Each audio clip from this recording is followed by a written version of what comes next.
मतलब जहां पर ये फील होना शुरू हुआ था कि भाई ऋषभ पंत शायद टी20 वर्ल्ड कप की टीम में नहीं जा पाएगा, बंदा एक ऐसी परफॉर्मेंस लेकर सामने आता है जिसे देखने के बाद में कोई भी व्यक्ति यही बोलेगा कि भाई ये खेल कहां रहा था।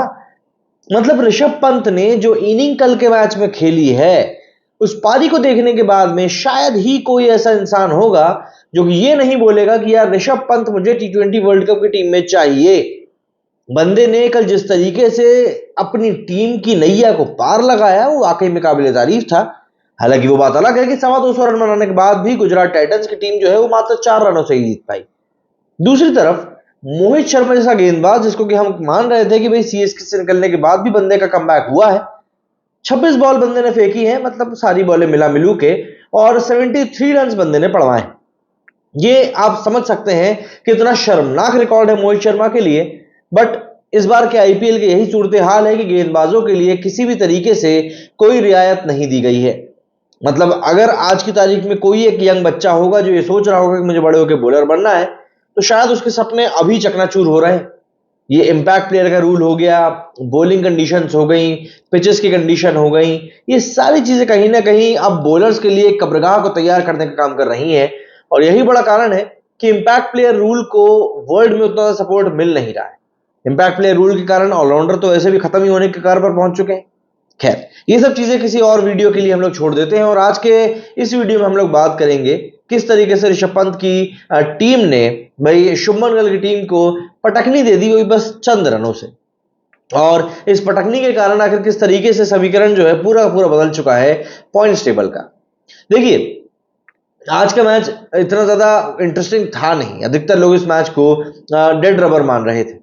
बट अक्षर पटेल को प्रमोट करना और ऋषभ पंत का लोअर डाउन दी ऑर्डर आकर ताबड़तोड़ पारी खेलना इस पूरे मैच के कॉन्टेक्स्ट को ही बदल कर चला गया। ऋषभ पंत को जिस तरीके से शुरुआत से सपोर्ट किया जा रहा है, उस सपोर्ट को दिए जाने का कारण भी कहीं ना कहीं हमें इसी मैच से निकल कर भी दिख गया कि भाई आखिर क्यों ऋषभ पंत के ऊपर इतना ज्यादा इन्वेस्ट करने की बातें चलती रहती है। ऋषभ पंत जिस तरह का प्लेयर है वो अपने दम पर मैच को पलटने की ताकत रखता है, and this was the match which was absolutely an example for this condition only कि आखिर कैसे ऋषभ पंत ने अपने दम पर पूरे के पूरे मैच की सूरत बदल के डाल दी।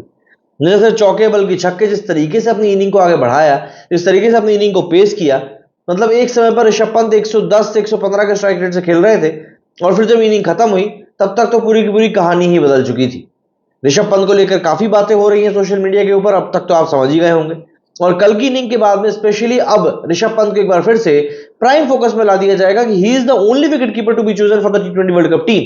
बट यहां पर हम लोगों को संजू सैमसन के भी कंट्रीब्यूशन को नहीं भूलना चाहिए जो कि इस समय आईपीएल 2024 में दिया जा रहा है।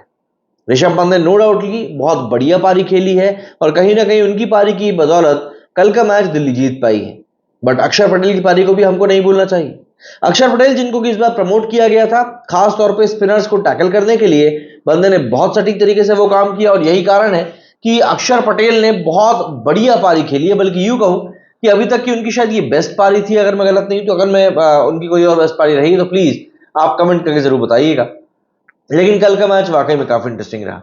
अगर हम लोग स्कोर कार्ड की बात करें तो पहले बैटिंग करते हुए दिल्ली कैपिटल्स की तरफ से पृथ्वी शॉ और जैक फ्रेजर ने ओपनिंग करी थी। जैक फ्रेजर ने 14 बॉलों में 23 रन बनाए, एक ओके ओके ओपनिंग हम कह सकते हैं। और पृथ्वी शॉ एक बार फिर से इस मैच में फ्लॉप रहे, 7 बॉलों में 11 रन बनाए। तो ऐसे में 35 रन पर पहला विकेट और 36 रन पर दूसरा विकेट इनका गिर चुका था। बट चीजें यहीं पर रुकी नहीं और आगे बढ़ते बढ़ते शे होप 44 के स्कोर पर आउट हो गए। तो ऐसे में 44 रन के स्कोर के ऊपर 3 विकेट पावर प्ले के अंदर ही इनके गिर चुके थे और यहीं से पूरा का पूरा जो मैच है वो पलट गया, क्योंकि यहां से अक्षर पटेल और ऋषभ पंत के बीच में एक बड़ी पार्टनरशिप हुई। अक्षर पटेल जिनको कि आज तीसरे नंबर के ऊपर प्रमोट किया गया था, फर्स्ट डाउन बैटिंग करने के लिए आया था बंदा, उसने बहुत सटीक तरीके से स्पिनर्स को काउंटर किया और यही नतीजा रहा कि बंदे ने आज की पारी जो खेली है इस मैच में वो वाकई में काफी इंटरेस्टिंग भी थी, काफी इंपॉर्टेंट भी थी। अगर हम गेम की तरफ से एक पॉइंट ऑफ व्यू रखें तो अक्षर पटेल ने 43 बॉल से 153 के स्ट्राइक रेट 66 रन बनाए, जिसमें कि 4 छक्के और 5 चौके शामिल थे। अक्षर पटेल की इस पारी को देखने के बाद में कई लोग ये भी बोल रहे हैं कि यार अक्षर पटेल जैसे बैट्समैन अगर बैटिंग करने लगेंगे, जैसे बॉलर अगर बैटिंग करने लगेंगे, जो कि सुनील नारायण भी कर रहे हैं, तो फिर बैट्समैन का आखिर क्या होगा। मतलब आप बॉलिंग तो करते ही हो, फील्डिंग भी ठीक ठाक कर लेते हो और अब आप बैटिंग भी कर रहे हो। ऋषभ पंत की अगर बात करें तो कप्तान और विकेट कीपर हैं वो इस टीम के, और भाई साहब ने आज क्या तो पारी खेली है। 43 बॉल्स में 88 रन, 204 का स्ट्राइक रेट, 8 छक्के और 5 चौके। जब आप किसी टीम की तरफ से इतना ज्यादा डोमिनेंटली परफॉर्म करते हो तो ऑब्वियसली बात है आपका कॉन्फिडेंस 7वें आसमान पर होता है। बट जैसा कि हम लोग इस बार के आईपीएल में देख रहे हैं, हर एक कप्तान 200 के स्कोर को तो कहीं से कहीं तक भी सेफ नहीं मान रहा है। एक समय था जब T20 में 180 का स्कोर काफी टफ माना जाता था, बट पिछले कुछ समय में स्ट्राइक रेट के डिबेट के कारण ये सब चीजें काफी हद तक बदल चुकी हैं। और यही बड़ा कारण है कि आज की तारीख में सबसे बड़ा फैक्टर अब यह बन चुका है कि भैया आपका स्ट्राइक रेट कितना रहने वाला है। तो ऋषभ पंत ने यहां पर 200 से भी ज्यादा के स्ट्राइक रेट से 88 रन ठोक डाले हैं। इसके अलावा क्रिस्टन स्टब्स ने भी 7 बॉलों में 26 रन बनाए और एकदम ताबड़तोड़ तोड़ू फोड़ू पारी खेली। इसमें 3 चौके और 2 छक्के मारे, 371 का स्ट्राइक रेट रहा, काफी बढ़िया पारी खेली। बॉलिंग की बात करें तो करीब करीब 7 बॉलर्स यूज किए गए गुजरात टाइटंस की तरफ से, जिसमें से अगर हम इकोनॉमी की बात करें तो नूर अहमद 3 ओवर में 36 रन 12 की इकोनॉमी, मोहित शर्मा 4 ओवर में 73 रन 18.20 की economy, and I think he is the expensive सबसे ज्यादा महंगा बॉलर निकला है। साई किशोर ने 1 ओवर में 22 रन दे डाले, 22 का एवरेज रहा, 22 का वो रहा, मतलब इकोनॉमी रही। अजमतुल्ला की बात करें तो 4 ओवर में 33 रन दिए, 8.2 की इकोनॉमी। वॉरियर ने सबसे अच्छी बॉलिंग करी, 3 ओवर में 15 रन दिए, 5 की इकोनॉमी के साथ में। जब इसके बाद में गुजरात टाइटंस बैटिंग करने के लिए उतरी तो एक कहीं ना कहीं आप कह सकते हैं कि मुंबई की जो बॉडी लैंग्वेज थी वो उस तरह की नहीं थी कि यार आपको लगे कि यार ये एक चैंपियन टीम खेल रही है, एक कोई ऐसी टीम खेल रही है जिसकी प्रायोरिटी यहां पर मैच को बचाना है। तो ऐसे में रिद्धिमान साहा ने 25 बॉलों में 39 रन बनाए, बट शुभमन गिल एक बार फिर से इस मैच में फेल हो गए। एंड शुभमन गिल का बार बार फेल होना कहीं ना कहीं T20 वर्ल्ड कप के लिए उनकी जो सीट है उसके ऊपर ठप्पा हटाने का भी काम कर सकता है। इसके अलावा शुभमन गिल का जो विकेट था वो 13 रन के स्कोर पे ही गिर गया। इसके बाद रिद्धिमान साहा ने साई सुदर्शन के साथ मिलकर एक बढ़िया पार्टनरशिप करी। साई सुदर्शन 39 बॉल्स में 65 बनाए, जिसमें कि 7 चौके और 2 छक्के थे।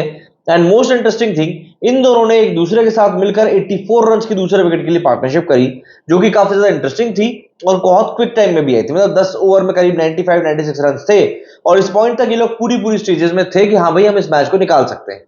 इसके अलावा अजमतुल्ला उमरजाई 2 ओवर बॉल में 1 रन बनाकर आउट हो गए। गेम चेंजर यहां पर डेविड मिलर रहे, जिन्होंने 23 बॉल में 55 रन ठोके एंड मोस्ट इंटरेस्टिंगली 3 छक्के और 6 चौके भी मारे। इसके अलावा शाहरुख खान फ्लॉप रहे, राहुल तवातिया, ऐसा लग रहा है कि अब तो इस बंदे का दौर खत्म होने वाला है। एंड राशिद खान ने जरूर 11 बॉलों में 21 रन बनाए और 6 बॉल में 13 रन साई किशोर ने भी बनाए, बट ये लोग गेम के ऊपर वो इंपैक्ट डालने में नाकाम रहे जिसकी शायद जरूरत थी। इसके अलावा अगर हम बॉलिंग की बात करें तो खलील अहमद ने 2 ओवर में 26 रन दिए 13 की इकोनॉमी से। एंड्रिक नॉर्जे ने 3 ओवर में 48 रन दिए 16 की इकोनॉमी से। रसिक दर सलमान ने 4 ओवर में 44 रन दिए 11 की इकोनॉमी से।